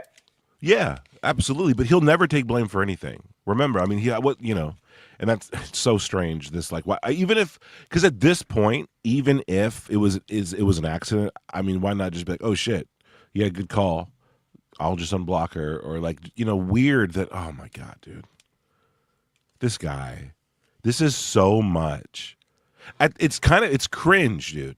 It's cringe. Like at this point, it's awkward. I feel uncomfortable for him. Yeah. Yes. It reminds me of like Scott's Tots or something. Yeah, dude. I'm like squirming in my chair. I just want it to be over, dude. And I'm sure the rest of the UFO community thinks that too. Like, dude, what Richard Dolan said, he just wants this to be over. Like, this guy's getting roasted. I can't remember a single other thing that happened at the UAP event other than Eric Davis getting a googly eyes from Luna, and then Luna leaving early, and then Eric Davis telling Burleson that about the different kinds of aliens. Those are the things I remember, but like, yeah, I'll play those at the end too. Some of the other stuff that happened because I did clip up some of the other things. But yeah, no, this is, as far as it's all concerned, this is what everybody's talking about. It's what all the news media is about. Do you want to maybe do the honors to put and read his apology or his tweet first? This is like non-apology tweet. Yeah, this is great. Okay, so I'm Lou. I wish I could do what if I could do a perfect impression? I can't. As you know, I am always first to admit mistakes, but this is not one of those times. Love that. How that intro is so Lou. It goes so hard, dude. As you know, I'm always first to take mistakes, but this is not one of those times. Like, there's so much Louism in just that short sentence. It is. And we're going to keep count of all the in parentheses statements that he makes too, which is crazy. The facts regarding the photo I shared from a private pilot, as I emphasized several times yesterday during the forum, are as follows. The specific photo had only just been provided to me, in parentheses, by a private pilot that morning, prior to the forum. Number 2. The photo had not yet been vetted. Number 3, the dimensions I quoted were per the pilot's own assessment of what he saw based on altitude and experience. It's the pilot's fault is what he's saying. The purpose of me showing the photo was to illustrate the need for civilian and commercial pilots to have a central reporting mechanism to report potential anomalous sightings. In this case, the pilot who took the photo using his own camera did not have a way to report what he believed was anomalous. This doesn't make any sense. Once again, as I stated during the forum, I only received permission to release it that morning and only was made aware of it shortly before. Not sure how many times I need to say It's it. crazy that he thinks that's like okay, you're off the hook. It's like, no, bro, that's it's worse. It's worse. So you You were received just it shown that it. morning, and then right before the hearing, you were given permission to share it. And like, dude, what? Especially with the context of like, I don't believe there was a pilot. The chat doesn't believe there's a pilot. You know what I mean? Well, then he says that the details he provided were given to him from the pilot, but he presented them as if he had analyzed the photo himself already. When Lou presented this, its silver object, 21,000 feet, well, when he presented those 600, or 1,000 feet across, it's as if he had already like confirmed those. He didn't say that these are the details provided to him by the pilot. So weird. Not sure how many times I need to say it, so I will say it again. The photo was not yet vetted, and I made that perfectly clear. The audacity Again, here. how is this the flex? Like, guys, I didn't vet the photo. Get off my case. Like, bro, you're standing in front of Congress. Like, why are you bragging that you didn't vet it and that you just got it? Like, that's the problem, Lou. Like, don't stop saying that part out loud. You know what I mean? Like, you don't get it. Like, okay, he goes on to say, this illustrates a bigger point here. It's always about the bigger point. Okay, what is the point? When pilots or anyone else for that matter come out to share what they feel may be anomalous, are faced with fierce ridicule, in parentheses, instead of productive dialogue, like that of King Milkfart. Anyway, from some in the UFO community, they learn quickly not to ever share again. So again, this is crazy. He's turning people criticizing this stunt of his into, now you hate pilots. And yes, now we're scaring pilots. We're the reason why pilots can't come forward because we caught them in a lie. Crazy, dude. He goes on to say, as I communicated during the forum, my purpose of sharing the photo was simply to illustrate there is no central reporting mechanism in place for private and commercial pilots who report what they believe might be anomalous. And for these photos or videos to be vetted. This remains a serious issue. Pilots see things on a daily basis they can't explain, in parentheses. Some identified, some misidentified, and some truly anomalous, in parentheses. That require additional analysis. In the end, whether a private pilot sees what turns out to be a cloud, a balloon, a tennis shoe, or a UAP, we need a reporting mechanism to ensure it can be analyzed and resolved. This was the reason I shared the photo, and I emphasized that several times during the forum. I could have used a photo of an inner tube to prove my point, but I used instead a real photo taken by a real pilot of something he thought was anomalous, in parentheses, which I emphasized had not been analyzed yet.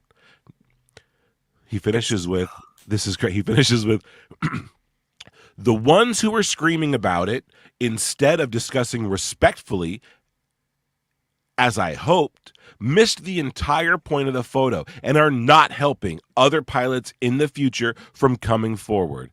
Bro. So we're the problem, guys. Always, Blair White. dude. Did you see Blair White? Blair White says, go get it, dude, get it. You lost me at not vetted. Your average Redditor puts more care into not sharing unconfirmed evidence than you did in a government forum. You are permanently non-credible.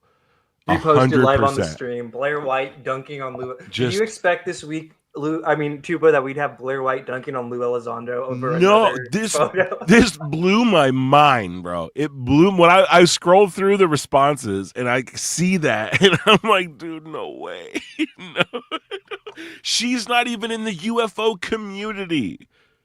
She's like a fucking right-wing trans commentator, dude. Like, this is so funny. She popped in here to dunk on him. Like, nah, dude, you're out.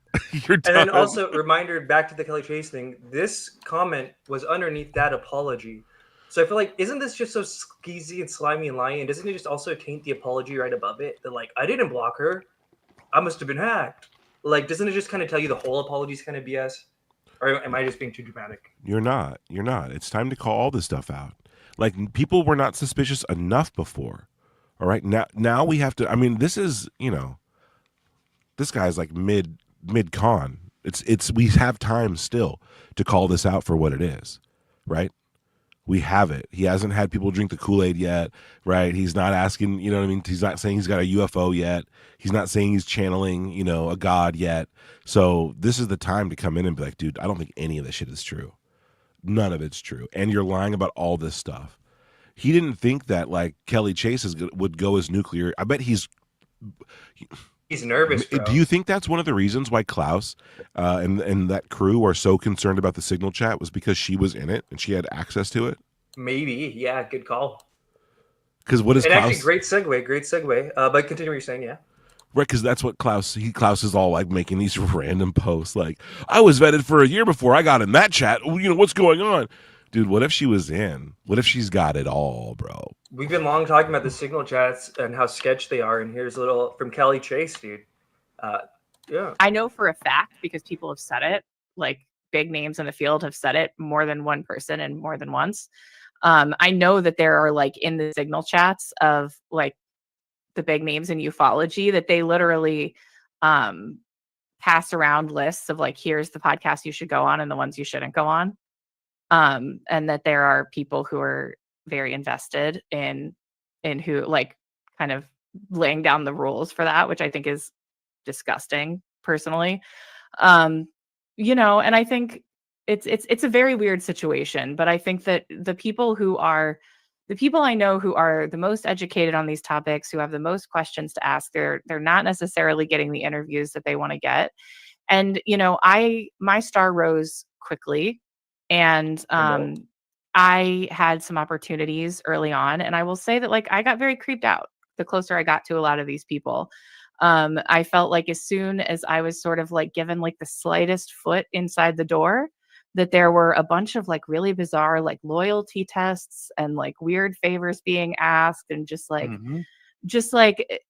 they want you to declare yourself, and they want to know that they can count on you, and they want to know that they can control what you say. And I don't play that game, so I didn't last there very long. Well, I could tell you this, that happened to me as well. And it's happened to a number of people that I have talked to who thought they were on the inside, thought they were all buddy. The people who are like really... Oh, shoot. But real quick to that, I'm going to take this stance too, and you could free to do what you want. I think there's a lot we could both say about Kelly Chase and her role in this whole thing. But I'm just going to be like with arms wide open mode, like you did in that one thing, right? Yeah, I like Kelly Chase. Okay, like my issue with her, with it all stemmed from my cancellation and her adherence to what she just said. What the group she said she didn't last very long with is the same reason why she stayed quiet when I was being like viciously attacked by this exact group of people. Right? Like her star was still rising, as she says, right? So there was a fair amount of bitterness that came from that, as naturally it would. But I don't carry that with me because I'm so proud of her for doing this. I'm so happy that her huge audience is finding out about this. Because she's got a big audience and they're loyal, and they should be, because she's out there talking and she's doing the thing that people want to be doing, right? Like that's good, and she's bringing attention to this. I could care less if she never said our name, if she never mentioned the fact of my cancellation. The fact that she's saying that she saw what was going on is great. The signal chat thing, and like, bro, the idea like you said it got creepy. Remember what I told you? What I was informed about was like what was going on at these events, with people basically being able to determine what would the inside crew, who people should talk to, who they shouldn't talk to, right? I heard that exact thing about a year ago. Someone reached out to me, was like, hey, bro, we haven't talked in a long time, but you need to know about this. And put me on game about something that I had no idea about. But like me and Kelly were actually there for. And so like, bro, you know what I mean? For her to come out and be like, yeah, this is, it's like, okay. I got a lot of little bits of information that are now being confirmed by her applying, her credibility and her name to this situation. And what I'm pro Kelly, as UFO intro would put it, but my opinion on her being a Johnny come lately or whatever to this situation is still what it is, right? Like, Yeah. and- Let's write out a little bit because we did have. There's two of her. Let's see. Ragging on Jesse and some of these other people. It's like they have this idea that these people are that they've like signed on the dotted line somewhere, right? Like that they were like, I am gonna, compromise my integrity and or do these things, and I know what I'm getting into, and I'm, what I mean, like that they're part of it somehow. But that's not how it works. It happens. It happens very insidiously, and it happens by people building trust over time, and by finding people who have the right personality profiles, and by slowly trickling out incentives over time that like kind of get people to a place where suddenly they feel like they can't say what they really think, and it happens. And I think most people, by the time they even recognize that it's happened, if they recognize that it's happened, they're already like so far buried in it that they can't really find their way out without walking away from everything that they built. So I think it's a pretty honest, and that's why I'm trying with Chris Ramsay and other people that we like, Julian Dory and others who kind of bit the disclosure fruit, right? It's like, just letting you guys know, like she's laying it out there for you. It's like I don't think everyone's evil or anything like that, but it gets to a point, right, where like you do or say the wrong thing again over a couple episodes, you're missing out on $100,000 profit. You know what I mean? Like that's real money. That's huge money, bro. That's way more than anyone I know made off like Rogers or anything. You know what I mean? Like it's a lot of money for a few conversations that we know. But it is a lot. And dude, like Red, we told people. I told everyone I knew what was going on. And when asked, I was brutally honest about what was going on. And the issue was always like, hey, listen, in the long run, this is not going to look great if you don't, you know what I mean? If you go along with this, or in the long run, this is going to come out and it's really bad. Like you can choose not to look at all the evidence, but like if you really think nothing's happening and you proceed that way and me, like no one's going to believe that you didn't know what I was talking about. Right. So and I'm not saying that I got to have like, I told you so, but the fact is like Red, we have loud voices and those guys were very loud about what they were doing.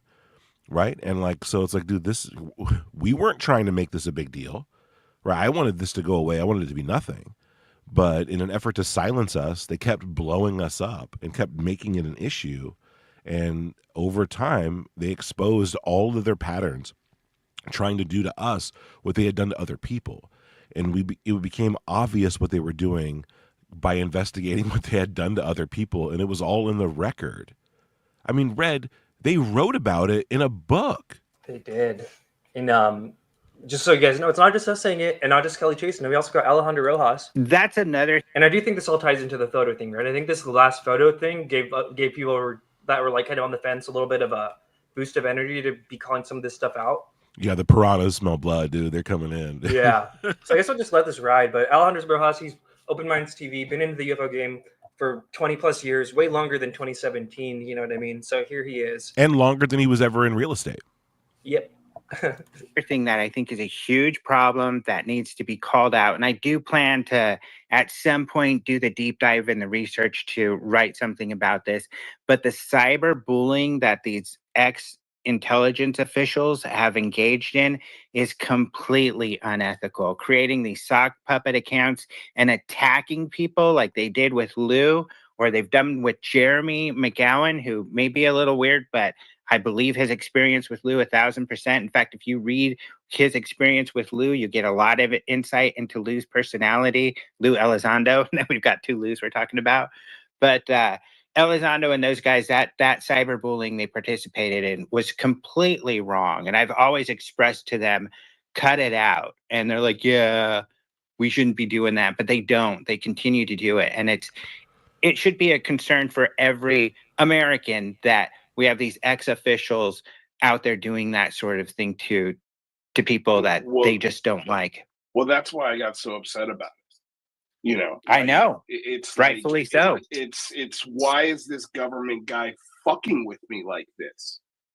And why is nobody upset about it? I think that's me and Juba, the most shocking and frustrating part.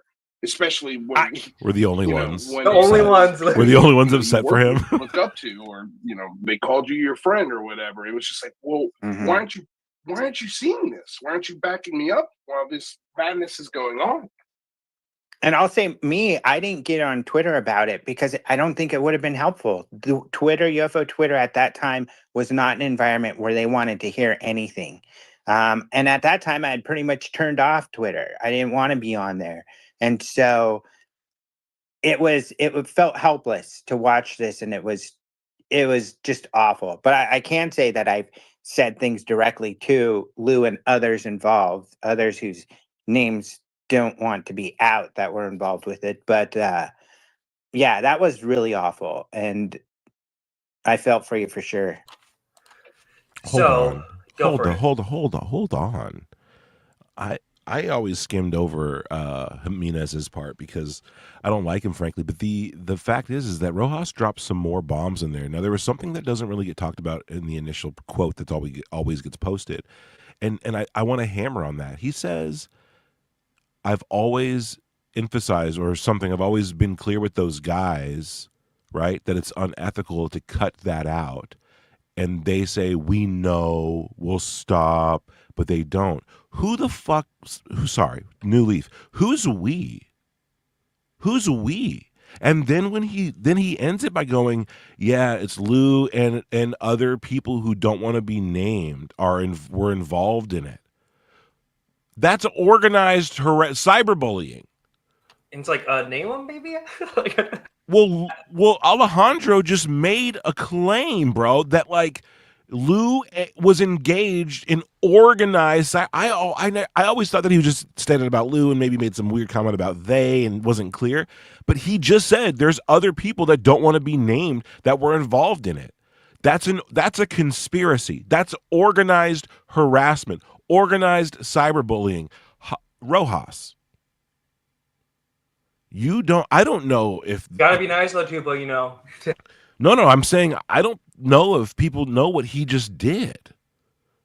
Like, if there was any ambiguity about this before, if you didn't believe us before, okay? If you didn't believe us before, like I don't know Rojas. I've talked to him a handful of times. He interviewed me for a job. I know him kind of. All right, I know him a little bit, but I have not talked to him in years. He doesn't follow either of us. No, and I haven't talked to him in years, okay? So what he's saying here has nothing to do with us. It sounds like it's also, he's rooting it in what he knows about Jeremy McGowan and reviews. But he straight up said, Lou and somebody else who doesn't want to be named, other guys. Dude, bro. Who do you think it is? Red, are you thinking, who do you think it maybe is? Sean Cahill. Someone in the chat says Sean Cahill. Oh, the routers are fishy. Yeah, I don't know, man. But either way, another thing he said that on Herpin is he's going to do a story. He's going to do a story about it. You know what I mean? And again, this guy's interviewed Edgar Mitchell. I think I'm pretty sure he interviewed Jesse Marcel Jr. He's interviewed some like really big names in ufology history that are like dead now. You know what I mean? Like, because he's been at this since like the 2000s, early 2000s. And he felt silenced as a journalist, right, to even be able to talk about this stuff, and now he finally is. But he's going to be writing about it, you know, and I'm sure more people are going to be writing about this. It sucks that it has to be so like the piranha smell the blood for Lou, but I'm so happy that people are coming forward with what they know and stuff like that. All these different corroborating voices, you know. Dude, just Cahill. Well, I think there's a lot of Scientologists in the mix, so I don't. Yeah, we're gonna do a Scientology stream soon, guys. By the way, people have been asking for one. But Red, like, I guess what I'm getting at here, what is still shocking me is that Rojas is saying he knows who was involved in ex-Intel agents cyberbullying American citizens. He's saying he's witness to unethical behavior that's illegal. And that every American should be concerned with. Not every ufologist, not everyone on UFO Twitter, every American should be concerned with what these ex-Intel agents are doing to citizens. I mean, correct me if I'm wrong, I don't want to sensationalize this, but he's basically saying he's witness to a crime and he can name names. Yes. If you run it back, why not? It's a classic. That's another thing that I think is a huge problem that needs to be called out. And I do plan to, at some point, do the deep dive in the research to write something about this. But the cyberbullying that these ex-intelligence officials have engaged in is completely unethical. Creating these sock puppet accounts and attacking people like they did with Lou or they've done with Jeremy McGowan, who may be a little weird, but I believe his experience with Lou 1,000%. In fact, if you read his experience with Lou, you get a lot of insight into Lou's personality. Lou Elizondo, we've got two Lou's we're talking about, but Elizondo and those guys, that cyberbullying they participated in was completely wrong. And I've always expressed to them, cut it out. And they're like, yeah, we shouldn't be doing that. But they don't. They continue to do it. And it should be a concern for every American that we have these ex-officials out there doing that sort of thing to people that they just don't like. Well, that's why I got so upset about it. You know, I know. It's rightfully like, so. It's why is this government guy fucking with me like this? And why is nobody upset about it? I think that's the most shocking and frustrating part, especially when when it was people you worked with or look up to, or they called you your friend or whatever. It was just like, well, why aren't you? And by the way, I heard in a space today, Lou was saying that at the time he had told Rojas, like, hey, bro, like, you're my mentor. We're both Hispanic or whatever. Why don't you say something about this? And at the time, Rojas said, it's just drama. But now he's saying this. Seeing this. Why aren't you backing me up while this madness is going on? And I'll say I didn't get on Twitter about it because I don't think it would have been helpful. The UFO Twitter at that time was not an environment where they wanted to hear anything. And at that time, I had pretty much turned off Twitter. I didn't want to be on there. And so it felt helpless to watch this, and it was just awful. But I can say that I've said things directly to Lou and others involved, others whose names don't want to be out that were involved with it. But yeah, that was really awful. And I felt for you for sure.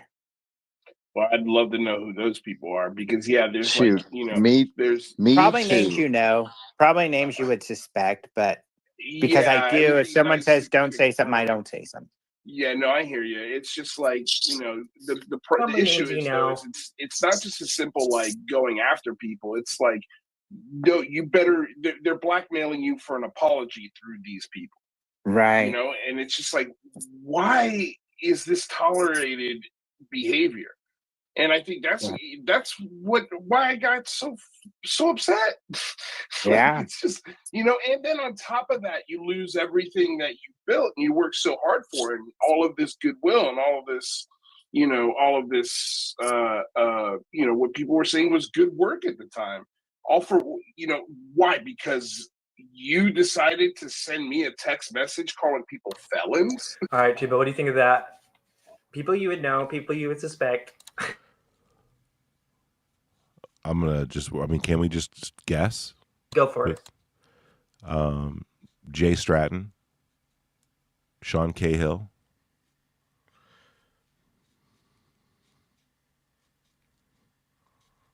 Who Chris else? Mellon, maybe? I don't know. Nah. Well, yeah, Chris Mellon's vicious on that pen though, bro. Right? Because his emails and his text messages are vicious, dude. I can see him. Someone is encouraging Brett and Joseph to make these, right? To do this stuff. Someone's sending them information. Corbell, maybe Knapp.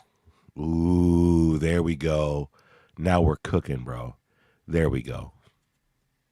There we go. You hate to even say it out loud. I hope it's not the case. All right, we're going to wrap up here. So I'm not even done, bro. What about Dan Zetterstrom? Katie Howland? Sure. Right? Klaus? What about like Tom DeLonge himself? What if he's doing? What about Jen?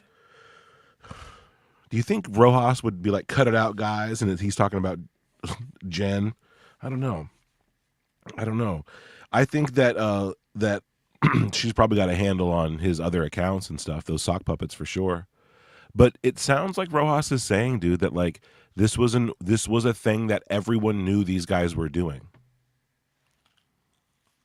They even knew and acknowledged that they knew they were doing it, and said, you know what I mean? And everyone knew that it was unethical. So like, while Lou and Jeremy McGowan are getting roasted, and their livelihoods are being taken away, right? We have a power structure, Rojas included, who were completely aware that it was a couple or a handful of ex-Intel agents or current Intel agents who were doing this, and it was unethical, and they didn't say anything. They didn't say anything. The idea that it was just drama, you know. And here's another thing that I like how you highlight this passively, but I want to highlight it directly. Like this comment that he makes offhandedly, Rojas, that like the environment, you know, at the time, you know, wouldn't allow why no one would listen to him if he came out and said anything. And the environment's changed, you know, but it changed because we didn't shut up about this. When it happened to us, we didn't do what everyone else did. We did the hard part. We did the hard stuff. We sacrificed our progression in the art we were trying to make. We covered this. We protected people. We helped people. We called attention to this stuff. We didn't know. We had no knowledge to confirm that our suspicions were correct. We were flying blind. And we still knew better. We stepped in when people needed to like be shielded from this, when people were being attacked in silence and they didn't think they had anyone else, when people were being lied about. People like Brian Johnson who were, you know, suffering from brain aneurysm risks and brain surgeries. People like Lacey, literally in the hospital fighting for her life, getting attacked by Lou Elizondo's attack dogs. And he had an army of them.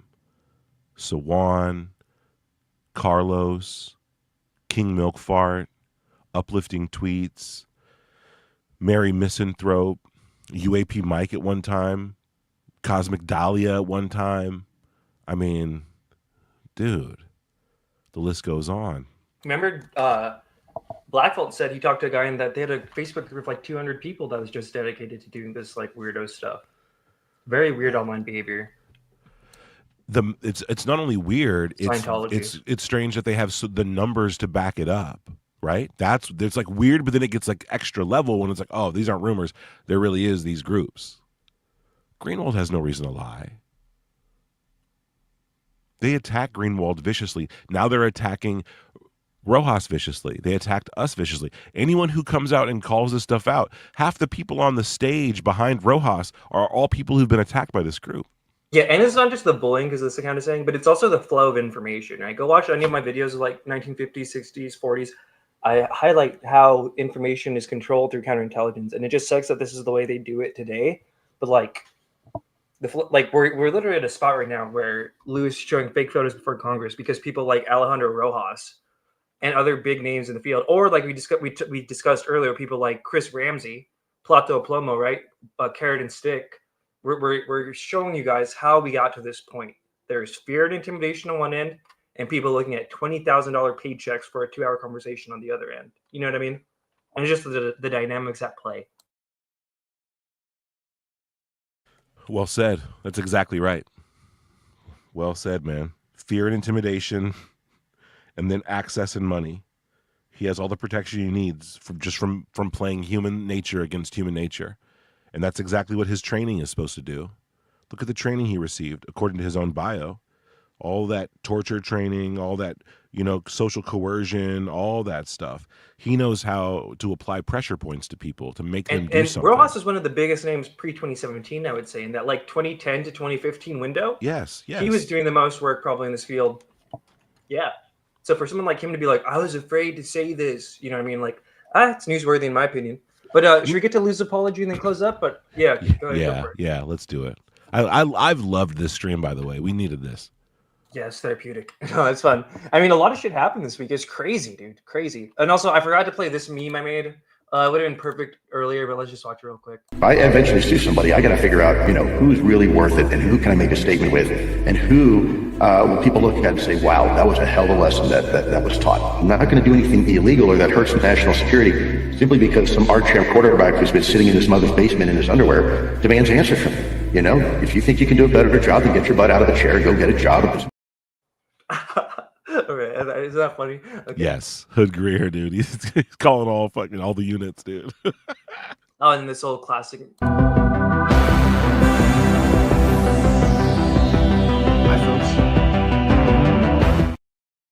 All right, now on to Lou's apology, and then we'll close it out with this. I got some stuff to handle and whatnot. All right, you ready for the apology? Let's rank them. Oh yeah. Just tell me to pause it whenever. This is on his channel. He might copyright strike me for this. Who knows? So we're gonna try and do as much like pausing as we can. But yeah, transformative work. We're discussing. We're dissecting. Yeah. Hi, folks. Lou Elizondo here. I thought I'd take a few minutes and talk to you folks about a interesting week we had on Capitol Hill. For the most part, Can we pause it? Can we pause it? Because that's not what he's doing. He's not here to talk to us about the interesting week we had. He's here to apologize and do PR cleanup for his blunder. Even in the first paragraph, he can't even be real with you, dude. Like, oh, just, hey, man, gotta talk about this interesting week anyway, about that photo, dude. Like, you know what I mean? It's so weird. Just dive in, Lou. Successful, but I do want to address something. During part of this forum that we had on Capitol Hill, right before we started, I was provided a photograph from a private pilot who had asked me, he was concerned that there was no real reporting mechanism. And we've known there's no real civilian reporting mechanism for private pilots to report UAP. And he took a few moments and explained to me what he saw surrounding this photograph. And so I made the command decision right there and then that I would use that photograph as an example of why we need some sort of civilian reporting system for our civilian pilots. Now that the military is taking this topic seriously, we still have this big gap between civilian aviation and military aviation. And so I made the determination right there and then to go ahead and use that photograph as an example. And looking back now that people have reacted the way they have, I just want to make it clear. I did say it's our fault for the reaction, by the way. There's so much like putting of blame on like any other spot he can. It's pretty funny. Several times the photograph has not been vetted. And quite frankly, I did not have the time at that moment to vet it myself. But I did think it was interesting. And again, leaning into it's like you said earlier, like that's the point, Lou. That's a problem, Lou. Like you telling me like, I didn't vet it, guys. It's not my fault. Like that doesn't where'd the copies of the photo come from? Like, where'd the copies of the photograph come from? You're telling me the pilot delivered to you multiple full-page copies of a photograph? That even while you were copying it and printing it off, you didn't get a chance to look at it? You never, while you were sitting around waiting for your turn to talk, you never were like, okay, shit, I'm kind of nervous. Should I share this or not? You were just committed to it right away. That's so bizarre. So bizarre. And important enough to at least use it as an example why we need civilian reporting. And unfortunately, I think that message got confused. Now, it's possible I did not communicate it effectively, and if that's the case, I accept full responsibility. But I think it's important for you all to know that the intent of that was not to say, hey, look, this is a UFO. I never said that. It was to say, look, here's an example. You said it was a silver craft. Photograph taken by a private pilot who doesn't know what it is. And what he described to me, I took at face value that he was telling me the truth, and I still believe that individual was telling me the truth. And I think we need to be careful when we come out, we take a photograph, again, that had already been told, had not been vetted, right? So I said, look, folks, it hasn't been vetted. I just received it that morning. There was a lot going on. I made the decision to share that. Why do that after the chandelier thing, bro? Because here's what I think. Even if it was your most trusted source, even if it was like, I don't know, Fravor or something. I think that he thought that it was going to be a Hail Mary, like a hero moment, and I think that what he was asked to do was probably to hammer home the point that the UAPDF wants to start collecting those pilot reports. That's what he's doing. He's trying to make the case that the UAPDF should be the ones collecting those reports, and he's claiming that there's no one collecting them, which is false. They've always had people collecting them. Yeah, that's a good point, Arthur. So that, do you see the FAA thing that pilots can? There's plenty of there's FAA, there's MUFON, there's all these places pilots can report stuff to. Yes. So the idea is what he's even their local air traffic control tower. You know, literally anything, right? They can record it on their phone and then share it to TikTok. That's kind of like reporting it. This is so bizarre. And the idea that, hey man, he's just trying to help pilots. Don't attack him. He was doing it all for pilots. BS. Because that relies solely, now the story relies solely on the fact that there was a pilot. If there was no pilot, if we find out there was no, which I think is 50-50, dude. Like, this guy, dude, the idea that he gets away with it because he didn't get a chance to look at it, but he just printed off multiple copies. So weird.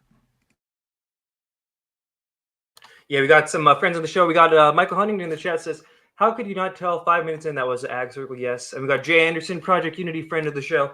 He always tries to appeal to people on an emotional level when he fails on a logical one. And I made that decision because I thought it would be helpful in the conversation. Clearly, looking back now, it's not. It was a distraction to everything that a lot of people, a lot of hard work by a lot of people did to put this forum on for you, the American people, you, not me. I don't need it. It's for you. And I sincerely apologize that this photograph became a distraction and became the one thing people are now talking about when there was really so much more there, really important things. We had folks like Mike Gold talking perspectives of NASA and Anna talking about business and NSF, the National Science Foundation. We had Chris Mellon and Admiral Gallaudet and all these wonderful people, Dr. Eric Davis, telling you information that I thought was very, very important, and also the members of Congress. And so once again, I hope that this does not become an unnecessary distraction. I feel that it is. And if it makes people feel better, I will accept full responsibility. But it wasn't intended to fool anybody or say, hey, look, here's a picture of a real UFO. That's exactly what you here's said. A real photo taken by a pilot who is confused, who doesn't know where to report things and what he actually thought. Should we watch it again? No, because I mean, this guy, this idea that like maybe I made a mistake, bro. You never mentioned the pilot. Your story's water thin, and you held up a photograph to said that it was a silver craft, right? Said it, and then passed around multiple copies to people.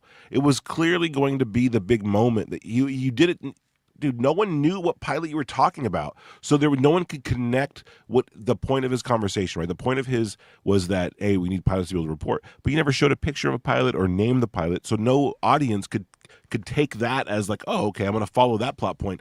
And instead, he holds up a photograph that's supposed to be like, hey, this is a government guy showing the press and Congress or members of Congress a real UFO photo. You know what this feels like?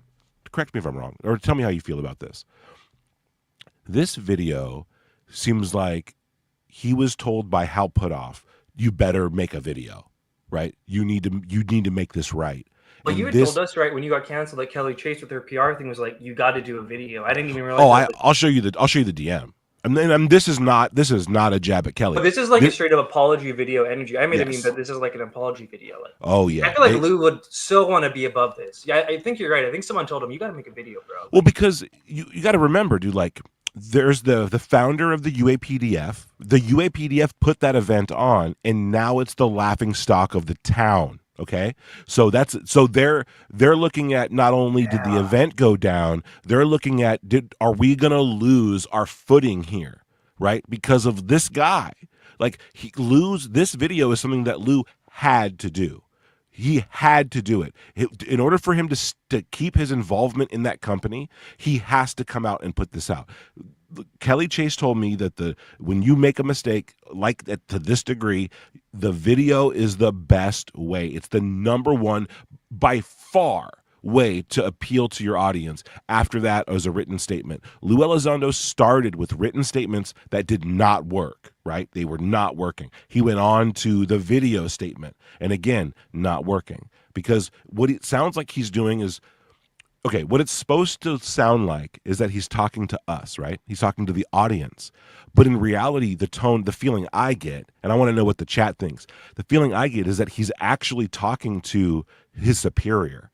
This is him talking to the entire company. This is him presenting his case to the and if this video doesn't work, then he knows all the guys. I mean, this is like when a guy is brought in and has to be like, we're gonna fire you, dude. Why'd you do this? and he has to go, okay, listen, bro, like it was all these other guys' fault. It was all this, you know, you guys you didn't understand. I was just trying to help pilots out. You know, I was trying to make a point, but we're seeing it as if it's addressed to us, but it's no, I don't feel like it is. I think this is absolutely addressed to his superiors and his team, the founders, the funding, all the team over at UAPDF, which I'm sure at some point, I mean, includes the top of the top, right? Because they're trying to use that and to take over Arrow. They're trying to use this to take over the pilots reporting. They're trying to use UAPDF to be a big thing, to be the bottleneck between, you know, in many ways, the public and the UAP secrecy. Like if they can position themselves there, then they got insider trading on all the stuff that's coming out. And so, yeah, this. Hey, real quick, we got the super chat, Chibo. Let's answer before we continue on. Oh, here. please, yeah, please. But yeah, no, cool. Beats and Meats with $4.99. Do you think someone fooled Lou and passed him a fake photo, or do you think he faked the photo himself? I still don't know, bro. Because to be honest, I feel like it's so obviously fake and such like an obvious blunder. It feels on purpose, but I don't know. To me, it feels on purpose. It feels like too obvious to not be on purpose. Do you think he thought he was going to get away with it though, or do you think he thought he was going to get called out? I think that's another good question. Like, I don't think he thought he was going to get called out for it. I really don't think he knows what he's doing. I don't think he knows what he's doing with PR, and I don't think he knows what he's doing with the UFO stuff. This is someone who's failed up a lot and found themselves in a position, and this is so strange, you know, like this is bizarre. Telekinetic says, what is Pudov's and Lou's relationship these days? I mean, Lou's the reason I think he was on Rogan, because remember when he went on Sean Ryan, he went on Rogan, he's like, you got to talk to Pudov. You got to talk to, I think he's still very much in the mix. Lou knows also, like, go. Their relationship, I believe, is probably on the back, like it's probably a secret thing. Like, you know, we're finding out that Hal Puthoff had a relationship with David Grush too, right? And we none of us knew that, right? No one. That's not on the front. It's only in the back. So I think a lot of these guys are working with other people, with like people like Puthoff on these other endeavors. I mean, look at how many different like organizations Lou's part of, how many companies he's set up. It's almost like, you know, he's there. Like there's a lot of people around to build up this fake structure, this fake infrastructure of UFOs. And he's like one of the guys, one of the go-to guys, good soldier type stuff is what the vibe I get. Yeah, and real quick, Luna, I saw her in here. We haven't seen her in a while. Time to humble yourself, Lou. You're not all that. And a crop circle pick, LOL. She did a funny one earlier where it's like, of all the times to vet something, it's before Congress, which is so true. Okay, let's let a little bit more of this play out. We're about halfway through, and then we're going to close it out. I got some stuff to do, but hell yeah. Doing that, I think, you know, it'd be a lot more helpful and beneficial if we could have a conversation about it instead of a fist fight about it. We always seem to have these fist fights in the UFO community with these weird knee-jerk reactions. And I'm telling you, it's not helpful for people who want to come out and tell the truth. If they're worried about being lambasted or their photograph or their quote-unquote evidence being ripped to pieces, instead of looking at it constructively and saying, hey, look, we don't think this is, you know, the photograph doesn't show anything anomalous, it shows X, Y, Z, that's fine. But the person who shared that photograph with me right now is very upset and very concerned. And why? You know, I hope in the future we can take a breath for a moment and try to treat each other a little bit more kindly. This whole thing makes me think it's even more fake because I feel like he would be pissed at the person who sent him that, not like feeling like making us feel empathy for him. You know what I mean? Why would that person be mad? Hey man, I think I took a picture of a UFO. Oh, well, guess what? It was just debunked in public. All right, well, good to know it wasn't a UFO. You know, there's no pilot. I'm sorry, bro, but there's no pilot. He's creating literally a straw man in order to be like, oh no, this is, you know, we got to have sympathy for the pilot. Right, it's still open. We might find this on some Facebook forum, like, you know what I mean, like they did the other one, right? Like, oh, we're days away from it. We're days away from it. This is gonna blow up, dude. Like, I don't think there's a pilot, and he's out here saying, hey, like the pilot's really upset about this. Why? We've proven conclusively that it's not a UFO. He should be thanking us. No one's calling the pilot crazy. In fact, we don't even think he's real. So, I mean, if the pilot's upset about not being real, then show yourself. But like, as far as like being upset, Lou's just he's projecting his feelings onto a fake pilot. That's what it sounds like. And that's so cringe if that's what he's doing. Holy moly, dude. Okay. This is tough work. A lot of effort's been put into this, and Congress is going out on a limb and taking a big risk as well doing this. And if there are hiccups happen, guys. And I apologize. And again, I will accept full responsibility like I always do. It was not intentional. It wasn't intended to mislead anybody. It's intended to drive home a point that there is a pilot out there, and many of them just like him, who have nowhere to report UAP information. This is a great point too from Michael Huntington. Providing fake evidence to influence billions of dollars of defense spending seems fraudulent. Again, they were asking for money at this thing. Like, isn't that fraud? Like, you know, like, my friend, this is going to be investigated, dude. Like, what? Like, you're absolutely right, Michael. That's a great point. He literally provided. It's fraud. Yes, he was trying to influence the $1 billion defense spending. Yes, it's fraud, dude. Whew. Their whole like putting fake statistics on like some kind of like, I don't know, like homelessness thing to get homelessness money, and like all the statistics are fake. You know what I mean? Yes. Very bad, very bad, very bad. And that was the whole point of that photograph. And I actually took the time. The moment I received it, I made a judgment call right there. You know what? I think this is important enough to help drive the point home, whether it's a crop circle, a tennis shoe, or a real UAP. The point is that there are thousands of people out there that are in desperate need of some sort of resolution.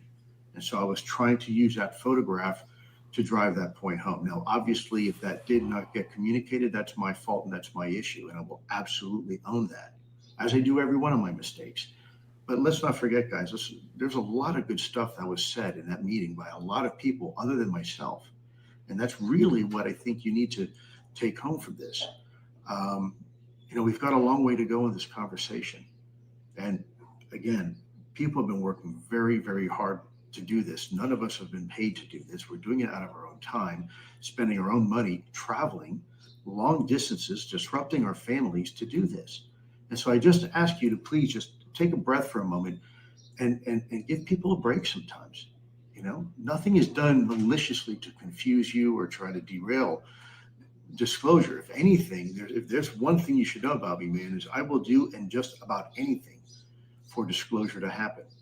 So with that said, folks, I hope we can continue to move forward, not allow this to be a major distraction. If it makes you feel better to blame me, then by all means do it.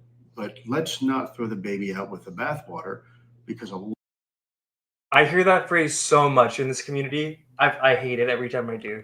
Because it's a top down thing. Like, it's a phrase they've all heard from Lou himself, so they repeat it in their little. You know, like when you watch when like news anchors, they make those montages of them all basically saying the exact same thing, right? Like, oh, I guess it's you know, extreme violence, or right now it's, you know, we're all concerned, like, and like, yeah, we see those trends and those waves happen in the UFO community, and it's got to be top down. Right. Remember, buckle the F up. Right. Yeah. And, you know, Lester Nair used a phrase, mea culpa. Remember, mea culpa, guys. The only person I've heard say that out loud is Lou Elizondo. Isn't that weird? Lester Nair is rocking the mea culpa now. Yes. Lester, yes. No. A lot of folks gave a lot in that meeting for you to have access to information that they didn't need to do. They didn't have to do it. I certainly didn't have to do it, nor did anybody else. So with that said, I just hope that, you know, if you want to get mad at anybody, makes you feel better, get mad at me. But a lot happened. And I think it was a rather very, very important forum. And I hope you would agree that forums like that in the future need to happen for greater transparency.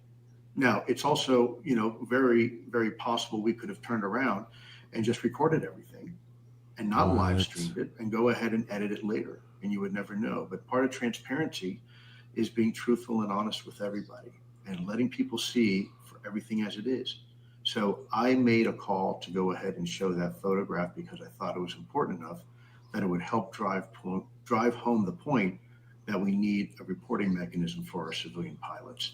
If I fail to achieve that, I sincerely apologize, and that is my responsibility and only my responsibility. So with that said, I hope you all have a good day. Wow. We're lucky that they didn't edit it. We got another one from Beats and Meats. What are the chances that he was really set up and given a fake photo, thinking it was real, but he made up the pilot thing to spice up the story? I don't know, man. 0%. 0%, dude. I low-key feel like there's some kind of like humiliation ritual element at play or something like that. I feel like he had to have known what was going to happen, dude. Especially after the chandelier. No. Like something's just fishy with this. He didn't know. You think he really thought he was going to get away with this one? And like, yeah, I mean, I really think it's time for people to get real with this person, right? And you have to examine this. Like I've given him a lot of benefit of the doubt, right? A lot of it. But you know, these mistakes are, if you don't make any excuses, they're just a guy who's obsessed with sounding correct, being right, and being the smartest guy in the room. And he's a fast talker. He's been able to probably get by a lot in the military and in professional settings by doing exactly what he's doing, playing people against themselves. He's a good manipulator. And that's got him far, but he's not good at discerning photos. He is not a UFO researcher. He is not someone who directed ATIP, right? He is a farce, and people need to figure out, like, that's exactly what we're finding out. This is what it looks like. This is the discovery. This is what crashes the entire UAP movement, is that Elizondo has been the cheerleader, the captain, the chief the entire time, and he couldn't tell the difference between a crop circle, even an irrigation circle, and a UFO. And I think that he believed that photo was real, and I believe that he went and shared it thinking that it would wow the audience. I don't think that he thought it would get scrutinized at all, and if it did, it would be nothing. Like, it would just be like, oh, cool, we figured it out. But it was he needed a way to illustrate a point, which was that, hey man, we need funding, or UAPDF basically wants to fill a need. One of the reasons why we should get that $1 billion is because we're going to solve the issue of pilots. Pilots don't have a place to report this stuff. Basically repeating the same from the playbook of Bigelow Aerospace, right, in the early 2000s, right, which is something that he was fully aware of. I'd be so pissed when I was on their board of directors looking to get some money, bro. I think you're right. I think this is for them, not the normies. This is for them, dude. This is for Jordan Flowers. This is for that other dude with the weird Asian name. This is for Christopher Mellon, dude. This is for Matt Ford. You know what I mean? Like, this is a panic video. This is like, please don't fire me. I can't come into the meeting. This is like, hey, you guys' efforts, don't worry, I can take care of this. I'll clean this up, guys. Don't worry. I'll blame it on the UFO people. Okay, I'll just blame it on them. They're the reason. And then I'll say that the more they attack, the more danger they put pilots in. And so they'll just have to stop. And then I'll have my attack dogs go out there and defend me, and then tell people that, we'll create a I Stand By Pilots ribbon. Okay. Like, these are all the techniques that we're going to see unfold within the coming weeks, because this entire thing is collapsing. The whole thing is collapsing. Lou Elizondo represented a load-bearing wall in the UAP disclosure movement. And with him gone, it's all gone, because everyone's going to question Leslie Keane, Jacques Vallée, Gary Nolan, Tim Gallaudet, Jeremy Corbell, George Knapp, Diana Pasolka, Hal Puthoff, Eric Davis, Jay Stratton, right? And then you get into like the personalities, right? The podcast hosts who sat there and carried water for this man forever. And then all the connections that the King Milkfart Harassment Archive has beautifully archived, the connections between all of these podcast hosts, all of the Lou shills, all of the people who say Lou's true and he is who he says he is. He's the real deal. All these weird rumor kind of statements with no proof. They're all coming from the same people who do the attacking. All of this is going to get investigated now, because even if, and I know I'm speaking in extremes here, but even as an autopsy of the UAP disclosure movement, which I promise you is dead, even when they look, if they haven't uncovered this yet, when they start to look into what this was, they're going to figure out like that connection, because all of it was done in the public arena. And it doesn't sound like Kelly Chase is going away, and it doesn't sound like Alejandro Rojas is going to go away. Both of them sound like they're preparing. They both said he's going to report and she's got more to drop. So yeah, dude. It's over, bro. Yeah, great to have you in the live chat, Jay. We'll get you on one of these days. What a crazy week. But I do got to go, Chupa. I'm going to let the meme roll out. Thank you for being here, bro. No one else I got this blue week with. Probably catch you on the space in a bit. Yep. God bless everyone. Great turning out tonight. Yeah. All right. And with that, closing out. Peace out, everyone. Peace. It's an altitude of 21,000 feet. Taken by a civilian pilot. The object potentially is anywhere between 600 to 1,000 feet. I cannot vouch for the veracity of this photograph. And I just received permission today to share this with you. Every special access program has a counterintelligence officer. That's their job. You know, it's their job. There's a source of forged documents right there. Go back through the UFO history and you'll see fingers pointing to others. Guess what? Congress has no idea that this is. If I eventually sue somebody, I got to figure out, who's really worth it and who can I make a statement with, and who will people look at and say, wow, that was a hell of a lesson that was taught. I'm not going to do anything illegal or that hurts national security simply because some armchair quarterback who's been sitting in his mother's basement in his underwear demands answers from me. If you think you can do a better job, then get your butt out of the chair, go get a job.